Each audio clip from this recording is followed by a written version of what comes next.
સ્વરાજમાં કોની સરકાર?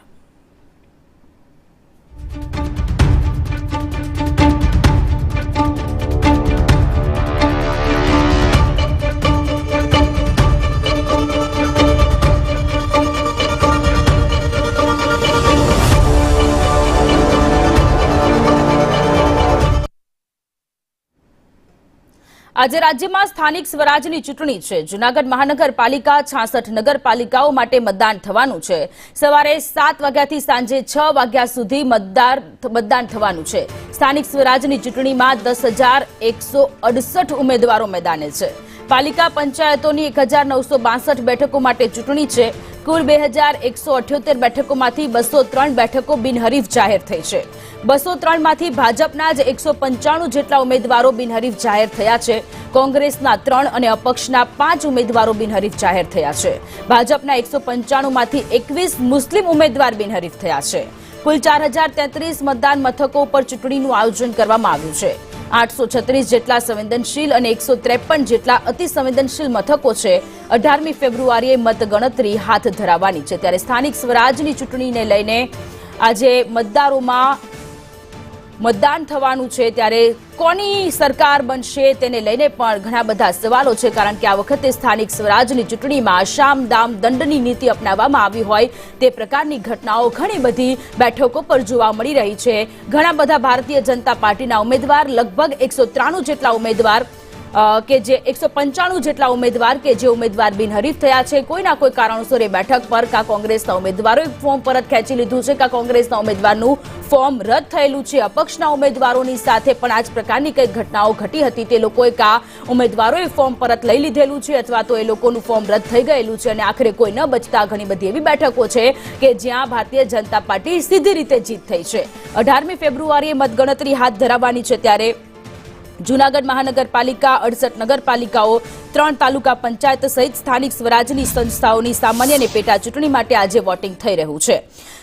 આ ચૂંટણી પ્રક્રિયામાં ઘણા બધા મતદારો છે, પુરુષ મતદારો અને સ્ત્રી મતદારો, આ સાથે 15 અન્ય વોટર્સ પણ છે અને આ મતદાન દરમિયાન 5,000થી વધુ ઉમેદવારોનું ભાવિ આજે ઈવીએમમાં સીલ થવાનું છે। ત્યારે લોકો કે જે લોકો ઘરની બહાર નીકળશે આજે અને વધુમાં વધુ મતદાન કરે તે પ્રકારની અપીલ પણ અમે આપને કરી રહ્યા છીએ। ત્યારે સ્થાનિક સ્વરાજનો જંગ કે જે રસાકસી ભર્યો જોવા મળી રહ્યો છે। ઘણી બધી એવી બેઠકો છે, જેમ કે ચોરવાડ જેવી ઘણી બધી બેઠકો છે કે જ્યાં વર્ષોથી કોંગ્રેસનું શાસન છે।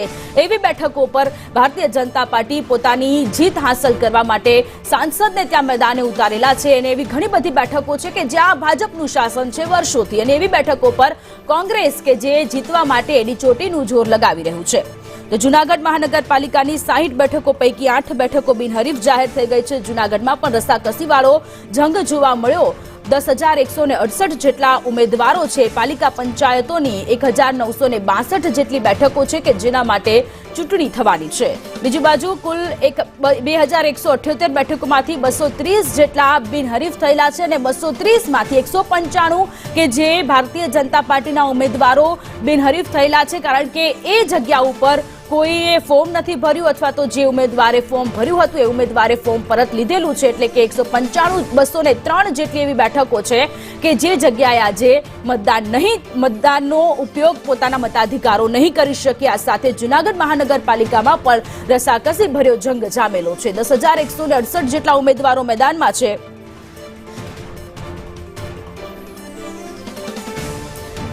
સાબરકાંઠાથી હિતેશ આપણી સાથે જોડાયેલા છે। હિતેશ, સ્થાનિક સ્વરાજનો જંગ જામી ચૂક્યો છે અને હવે 7 વાગ્યાનો સમય થઈ ચૂક્યો છે। ત્યારે 7 વાગ્યાથી સાંજે 6 વાગ્યા સુધી લોકો મતદાન કરી શકશે। ત્યાં કેવો માહોલ છે?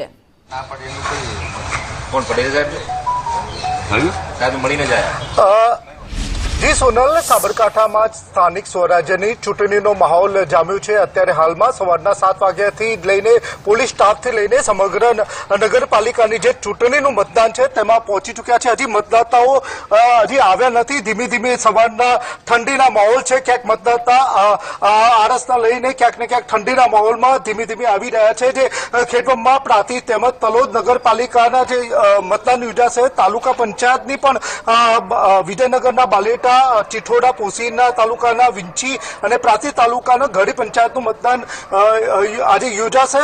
સવારે 7 વાગ્યાથી લઈને 5 વાગ્યા સુધીનું મતદાન યોજાશે, જેમાં 3 નગરપાલિકાની 76 બેઠકો માટે 92 મતદાન મથકો પર મતદાન થવાનું છે, જેમાં 3 નગરપાલિકાના પ્રાંતિજ નગરપાલિકાના 6 વોર્ડ અને તલોદ નગરપાલિકાના 6 વોર્ડ અને ખેડબ્રહ્મા તાલુકાના 6 વોર્ડ એમ 66,895 મતદાતાઓ મતદાન કરવાના છે. 3 તાલુકાની 4 તાલુકા પંચાયતની એમ મળીને આજે મતદાતાઓ પોતાનું મતદાન કરવાના છે.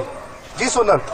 જી હિતેશ, આભાર તમામ વિગતો માટે. તો આજે સ્થાનિક સ્વરાજનો જંગ જામ્યો છે, મતદાનનો આરંભ થયો છે. વહેલી સવારથી લોકોમાં અત્યારે થોડી ઓછી ભીડ જોવા મળી રહી છે. લોકો ઘરની બહાર નીકળવાનું ટાળી રહ્યા છે, ઠંડીના કારણે કદાચ ટાળી રહ્યા હોય, પરંતુ જેમ જેમ આજે દિવસ આગળ વધશે તેમ તેમ લોકો બહાર આવશે અને પોતાના મતાધિકારનો ઉપયોગ કરશે. ત્યારે આજે સ્થાનિક સ્વરાજનો જંગ જામ્યો છે. 27% ઓબીસી અનામત સાથે સ્થાનિક સ્વરાજની પ્રથમ ચૂંટણીનું વોટિંગ થયું છે. જ્યારે સ્થાનિક સ્વરાજની ચૂંટણીની વાત આવે ત્યારે 27% ઓબીસી સમાજે માંગ કરી હતી, એ માંગ સ્વીકારવામાં આવી છે અને હવે આ માંગની સાથે ચૂંટણીનું આયોજન.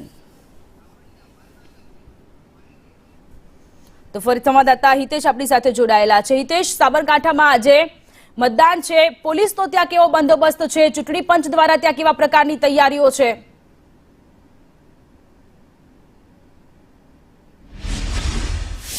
470 જે ચૂંટણી કર્મચારીઓ, 225 પોલીસ કર્મચારી તેમજ 244 જેવા જીઆરડી કર્મચારીઓ અત્યારે ખડે પગે છે. અને સાબરકાંઠાના જે વિભાગ કહેવાય કે 3 નગરપાલિકા ખેડબ્રહ્મા, પ્રાંતિજ અને તલોદમાં પોલીસ ખડે પગે છે અને જીઆરડી સાથેનો તમામ સ્ટાફ અત્યારે ખડે પગે છે. કોઈ ગેરરીતિ ન થાય એ માટે ત્યાં કેવા પ્રકારની વ્યવસ્થા છે?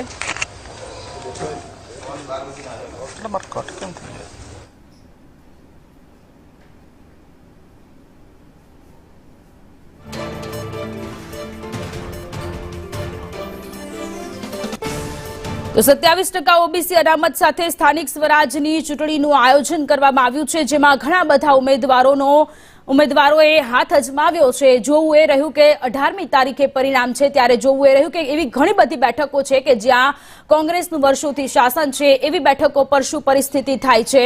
બીજી બાજુ ઘણી બધી એવી પણ બેઠકો છે, 203 જેટલી એવી બેઠકો છે કે જ્યાં મતદારોને પોતાના મતાધિકારનો ઉપયોગ કરવા જ નહીં મળે, કારણ કે એ નગરપાલિકાઓ અને એ જે પાલિકા પંચાયતની જે બેઠકો છે, બેઠકો પર ઉમેદવાર બિનહરીફ થયેલા છે.